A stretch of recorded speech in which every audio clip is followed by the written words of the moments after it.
இவங்க என்ன சொல்றாங்க அப்படின்னா, இவங்களுக்குலாம் நாங்கள் நோ சொல்லிட்டோம், ஓப்பனாக சொல்றாங்க.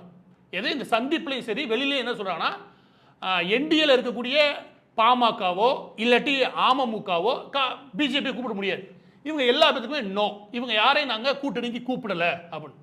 யாரை கூட்டணிக்கு கூப்பிட்டுருக்கீங்க அப்படின்னு ஆளுநர் கேட்டால் இவங்களை எல்லாம் கூப்பிட்டுருக்கோம். விடுதலை சிறுத்தைகள், 2 கம்யூனிஸ்ட், ஒரு ஐயுஎம்எல், அதாவது இந்தியன் முஸ்லீம் லீக் இருக்காங்க இல்லையா அவங்க, இவங்களை கூப்பிட்டுருக்கோம். இவங்க எல்லாமே திமுக கூட்டணியில் இருக்கக்கூடிய நபர்கள்.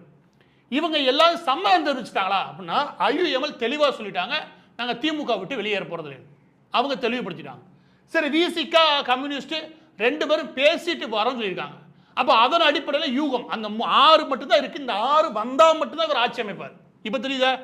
வேற ஏதாவது எக்ஸ்ட்ரா நம்பர் இருந்துச்சுன்னு வச்சுக்கோங்க, வேற ஏதாவது ஒரு கட்சியில் 10 இருக்கு, இன்னொரு கட்சியில் ஒரு 8 இருக்குன்னு வச்சுக்கோங்க, நிச்சயமாக ஏதோ ஒரு கட்சி ஆட்சி அமைக்கிறதுக்கு வழிவகை பண்ணிடும் தெரியும். ஆனால் இங்கே இருக்கிறது இந்த 6 மட்டும் தான் விஜய்